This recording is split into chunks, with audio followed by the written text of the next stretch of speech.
Seven shi. I think that's how you pronounce it. The army. Above the receptive earth, below the abysmal water. This hexagram is made up of the trigrams Khan, water, and Kun, earth.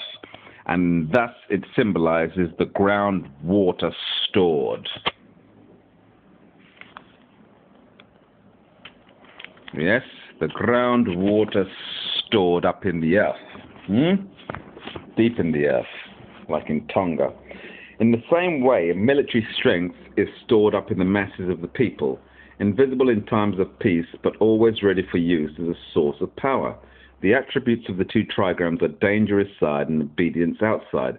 This points to the nature of an army, which at the core is dangerous, while discipline and obedience must prevail outside. Of the individual lines, the one that controls the hexagram is a strong 9 in the second place, to which the other lines all yielding are subordinate. This line indicates a commander because it stands in the middle of one of the two trigrams. But since it is in the lower rather than the upper trigram, it represents not the ruler, but the efficient general, who maintains obedience in the army by his authority. The judgment. The army. The army needs perseverance and a strong man, good fortune without blame. Any army is a mass that needs organization in order to become a fighting force. Without strict discipline, nothing can be accomplished. But this discipline must not be achieved by force. It requires a strong man who captures the hearts of the people and awakens their enthusiasm.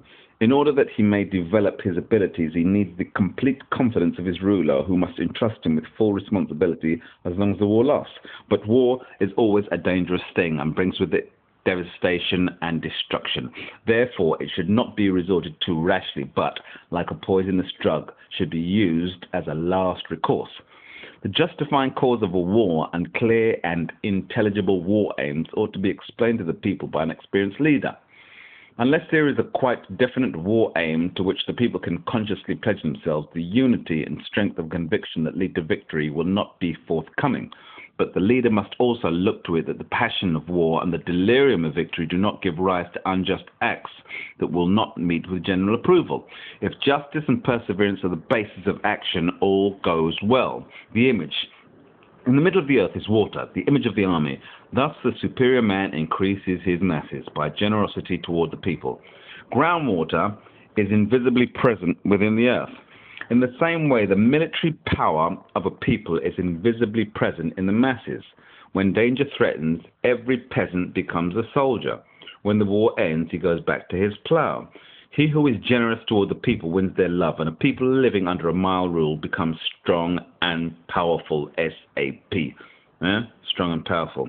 Only a people economically strong can be important in military power. Such power must therefore be cultivated by improving the economic condition of the people and by humane government.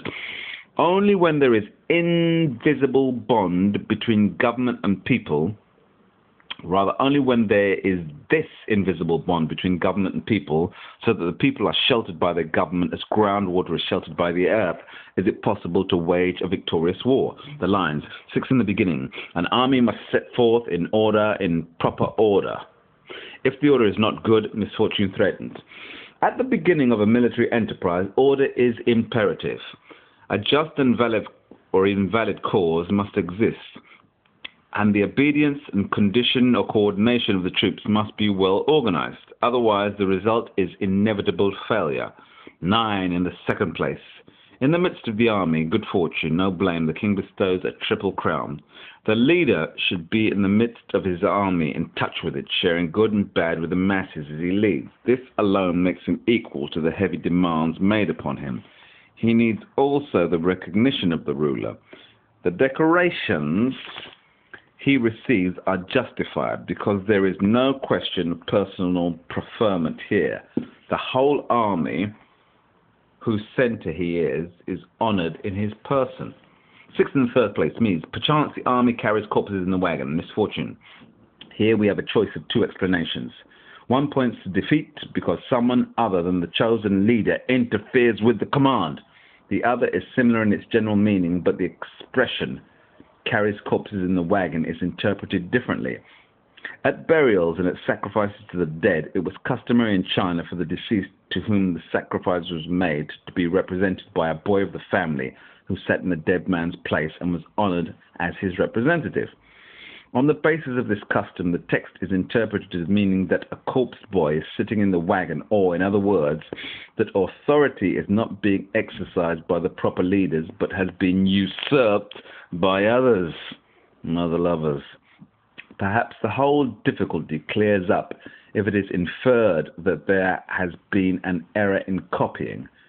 The character fan, meaning all, may have been misread as shu, which means corpse. Allowing for this error, the meaning would be that if the multitude assumes leadership of the army, rides in the wagon, misfortune will ensue. 6 in the fourth place means the army retreats, no blame. In face of a superior enemy with whom it would be hopeless to engage in battle, an orderly retreat is the only correct procedure because it will save the army from defeat and disintegration. It is by no means a sign of courage or strength to insist upon engaging in a hopeless struggle regardless of circumstances. 6th and 5th place means there is game in the field, if others want to catch it without blame. Let the eldest lead the army, the younger transport corpses, then perseverance brings misfortune. Game is in the field. It has left its usual haunts in the forest and is devastating the fields. This points to an enemy invasion. Energetic combat and punishment are here thoroughly justified, but they must not degenerate into a wild melee in which everyone fends for himself. Despite the greatest degree of perseverance and bravery, this would lead to misfortune. The army must be directed by an experienced leader. It is a matter of waging war, not of permitting the mob to slaughter all who fall into their hands. If they do, defeat will be the result, and despite all perseverance, there is danger of misfortune. 6 at the top means the great prince issues commands, found states, vets families, or even vests families with fiefs. Inferior people should not be employed. The war has ended successfully, victory is won, and the king divides estates and fiefs among his faithful vassals. But it is important that inferior people should not come into power. If they have helped, let them be paid off with money, but they should not be awarded lands or the privilege of rulers, lest power should be abused. So saith the ye king.